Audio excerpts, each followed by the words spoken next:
नमस्कार बंधुगण आ गए नुआ क्विक वीडियो रे स्वागत आपन को शारीरिक असुस्थता कारण मु ठीक से वीडियो कर पार नी बट लास्ट मोमेंट रे वीडियो करने को बाध्य होची। आम सब जाचे Andhra Kesari university row first semester exam को लेकिन राइट प्रथमे आमर नोटिस थिला जे एग्जाम हबो बोली बट पारे 24 जनवरी नोटिफिकेशनटा आपनकर आस्थिला जो नोटिफिकेशन आप देखुंत एटा 24 जनवरी आस्थिला जे एग्जाम टी कैंसल हो गला राइट जोटा 28/1 आमर हबार थिला 28 जनवरी हबार थिला ना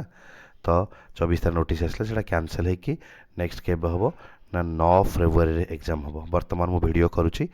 7 फेब्रुआरी रे 9 फेब्रुआरी एग्जाम हबो कारण कोन फाइनल अप्रूवल पेंडिंग अछि आंध्र प्रदेश जो हायर सेकेंडरी एजुकेशन डिपार्टमेंट तरफ रो फाइनल अप्रूवल पेंडिंग अछि से कारण राइट पिला माने सब ट्रैवल स्टार्ट कर दी 9 तारिख रे माने आज 7 ना सोमवार पर दिन एग्जाम बहुत पिला स्टार्ट कर दी अलरेडी अधा बाटर अच्छा किए पहुँच गले किए बर्तमान बाटर जाऊँच राइट तो काली राति रे आ गोटे रिलीज है मैंने 6 तारिख राति आ गोटे रिलीज है जो first semester regular supplementary exam जोटा 25-26 शिक्षा वर्षर जो 9 तारिख हबार था मत कैंसल होगा कहीं फाइनल अप्रूवल पेंडिंग अच्छी न्यू शेड्यूल केबे आसीबो जना नहीं ओके नेक्स्ट एग्जाम रो शेड्यूल कि जना नहीं जो प्रथम थर कैंसल होता 28 कैंसल 9 रे हो बोली देइथिले बर्तमान 9 रे कैंसल होला केबे हो बोली किछि ग्यारंटी वारंटी किछि नहीं कहीं केमती होउछि कोन पे होउछि प्रथम बुझिबा दुईटा कारण ओके गोटे होउछि आंध्र प्रदेश रो जेते सब कॉलेज गुडा अछंती ना ओके नॉर्मली जत सब कॉलेज अच्छी मु एमानकु दहीबरा दुकानी सहित तुलना करे आम कटक भुवनेश्वर रास्ता कड़े जमी सब दहीबरा दुकानी माने थांती आंध्र प्रदेश स्टेट रे तुमको से भली मिलजिबे बीडी कॉलेज गुड़ाक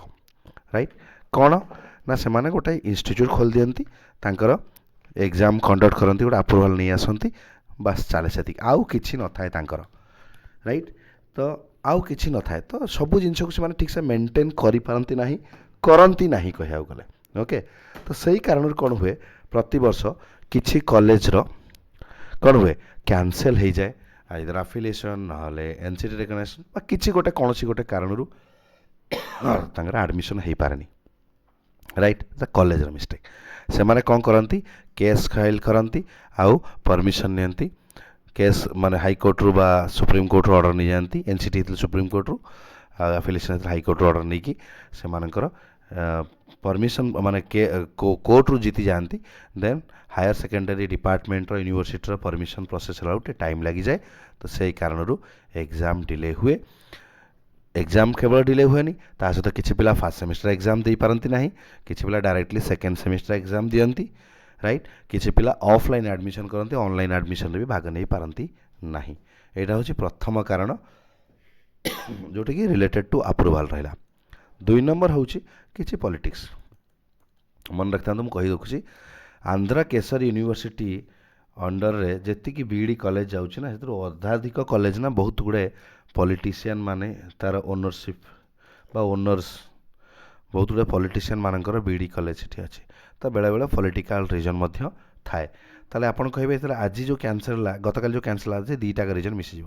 ओके किसी पॉलिटिकल रीजन रोचे एंड मैक्सिमम केस रोचे सही कॉलेज माने जो माने कि लास्ट मोमेंट अप्रूवल पाई अप्रूवल पेंडिंग अच्छी केस जीति